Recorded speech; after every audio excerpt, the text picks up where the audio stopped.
लेकिन हम शुरुआत करेंगे एक ऐसी खबर से जिसे सुनने के बाद पूरा अमेरिका अब परेशान है। देखिए, खबर यह है कि क्या ईरान ने एनपीटी से यानी न्यूक्लियर प्रोलिफरेशन ट्रीटी से बाहर आने का फैसला कर लिया है, और क्या पिछले चंद घंटों के अंदर या पिछले कुछ दिनों के अंदर, एक दो दिन के अंदर ईरान में यह सहमति हो गई है कि अब ईरान को न्यूक्लियर टेस्ट करना चाहिए।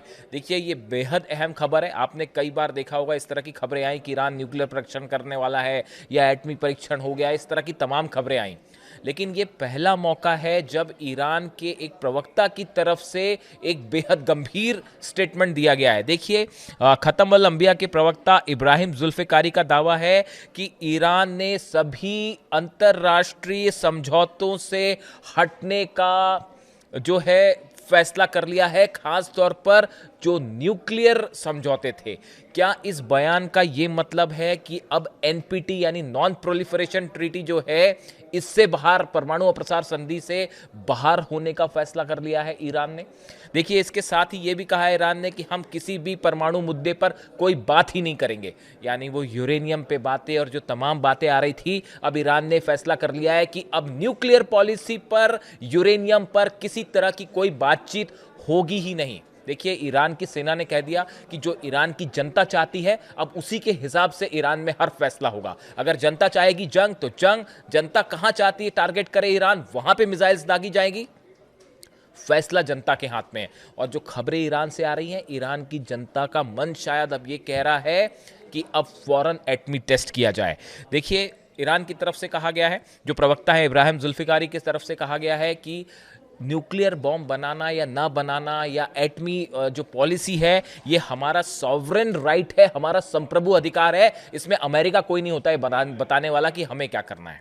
अब देखिए, ये इसका जो एक्सपर्ट्स बताते हैं, ये बयान ईरान की तरफ से, प्रवक्ता की तरफ से आया है, लेकिन इसके बड़े गंभीर मायने हैं। देखिए, कुछ समय पहले ईरान का परमाणु अप्रसार संधि जो है, एनपीटी से हटने का एक प्रस्ताव संसद में भी लाया गया था। ये मैं जंग के पहले की बात कर रहा हूँ कि एक बिल पेश किया गया था ईरान की संसद में, जिसमें यह कहा गया था कि जो एनपीटी है, ट्रीटी जो है, जो न्यूक्लियर धमाका करने से रोकती है किसी भी देश को या यूरेनियम एनरिचमेंट से रोकती है, इससे ईरान खुद को अलग कर ले।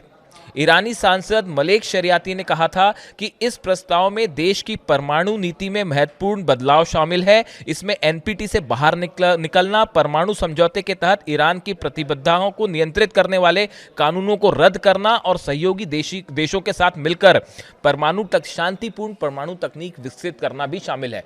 यानी उस समय जो बयान आया था, उसमें ज्यादातर सांसद, इस तरह से ये बात सामने आई थी कि ईरान के ज्यादातर सांसद ये चाहते थे कि जो एनपीटी के तहत प्रतिबंध लगे हैं, अब उसको मानने की कोई जरूरत नहीं है, खासतौर पर अमेरिका ने जो हमले किए। और अब तो हालात ये हैं कि देखिए, अली खामेनी साहब जब तक थे सत्ता में, जब तक वो ईरान में थे, उनका शासन रहा ईरान में, तब तक उन्होंने कभी भी न्यूक्लियर बॉम्ब नहीं बनाया, एटम बम नहीं बनाया। अमेरिका ने अपने हमलों में एक ऐसे नेता को शहीद किया जो कभी एटम बम नहीं बनाना चाहता था। यानी कहने का मतलब यह है कि जिस कारण को बता के ईरान पर हमला किया गया कि ईरान एटम बम बना रहा है, ईरान न्यूक्लियर बम बना रहा है, असल में ऐसा कुछ नहीं था। अमेरिका ने सरासर एक झूठ बोलकर ईरान पर हमला किया और अली खामेनी साहब को असैसिनेशन किया गया। उसकी बुनियाद सिर्फ एक झूठ थी। इस तरह के तमाम कमेंट्स जो हैं वो ईरान से देखने को मिल रहे हैं, कई एक्सपर्ट्स ये बात कह रहे हैं। लेकिन अब जब अली खामेनी साहब का असैसिनेशन होता है, छोटे छोटे बच्चों का कत्ल होता है, ईरान पर हमले होते हैं, इंफ्रास्ट्रक्चर को, हॉस्पिटल्स को निशाना बनाया जाता है, उसके बाद अब ईरान की जनता कह रही है कि अब जो है किसी तरह का कोई प्रतिबंध मानने की जरूरत नहीं है। और ईरान के प्रवक्ता का यह बयान बता रहा है कि ईरान ने बड़ा फैसला कर लिया है, शायद वो एटमी टेस्ट का फैसला है। अब यूरेनियम एनरिचमेंट रुकेगा नहीं, बल्कि तेजी से आगे बढ़ेगा। मैंने कल उनके ये जो बयान आया, देखिए ये इब्राहिम जुल्फिकारी का जो बयान है कि अब हम कोई भी अंतर्राष्ट्रीय समझौतों का पालन नहीं करेंगे, खासतौर पर न्यूक्लियर से जुड़े मुद्दों पर, उसको कई एक्सपर्ट से मैंने राय ली। क्या सबका ये मानना था कि जिस तरह से अली खामेनी साहब का असैसिनेशन हुआ, उसके बाद जो गुस्सा ईरान में देखने को मिल रहा है, सड़कों पर लोग हैं, मिसाइल्स जो हैं उस परेड हो रही हैं सड़कों पर, कल ड्रोन परेड हुई, आप तस्वीरें देखिए। उसके बाद ईरान का जो मूड है जनता का, किसी भी स्तर पे किसी तरह की बातचीत ईरान की जनता नहीं करना चाहती। इसका मतलब ही अब ये है कि अगला कदम मामला एटमी जो है शायद फैसला हो चुका है या उससे जुड़ी कोई भी जानकारी कभी भी सामने आ सकती है। देखिए एनपीटी जो है, छोटे में अगर हम समझना चाहें, नॉन प्रोलिफरेशन ट्रीटी जो है 1968 में शुरू हुई थी। 1970 में इसे लागू किया गया। इसका उद्देश्य परमाणु हथियारों के प्रसार को रोकना, निशस्त्रीकरण को बढ़ावा देना और शांतिपूर्ण परमाणु ऊर्जा के उपयोग को प्रोत्साहित करना है। इस ट्रीटी के अनुसार परमाणु हथियार केवल 5 देश अमेरिका, रूस, चीन, ब्रिटेन और फ्रांस तक सीमित रहेंगे। ये ट्रीटी थी, कई देशों ने इस पर साइन किए, कई ने साइन नहीं भी किए, लेकिन इसके नियमों का पालन कर रहे हैं। लेकिन अब ईरान ने यह तय किया, जो संसद में प्रस्ताव आया था, कि इसका पालन नहीं किया जाएगा। देखिए राफेल ग्रासी जो IAEA चीफ है, इनकी तरफ से भी एक कल बयान आया कि 20 देश ऐसे हैं जो शायद एनपीटी से बाहर आने की कोशिश कर सकते हैं या फिर खुद की परमाणु कार्यक्रम को आगे बढ़ा सकते हैं, क्योंकि अब ज्यादातर देश ये महसूस कर रहे हैं कि अगर किसी देश के पास न्यूक्लियर बॉम्ब है, एटम बॉम्ब है, तो ये उसका डिटरेंस है, वो सेफ है।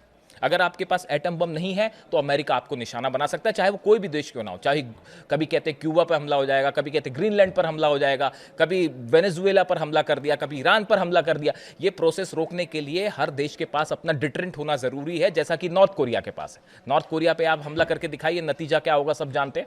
मिसाइल्स कहाँ कहाँ अटैक करेंगे और उसके बाद आप समझते ही हैं कि नॉर्थ कोरिया तो है, किम जोंग उन बात नहीं करते, वो सीधा मिसाइल दागते हैं, तो उनको कोई चैलेंज नहीं कर पा रहा। तो इसीलिए अब ईरान पे इस हमलों ने अमेरिका को बड़ी मुश्किल में डाल दिया है। पहले न्यूक्लियर बम नहीं बना रहा था ईरान के पास पहले एटम बम नहीं था।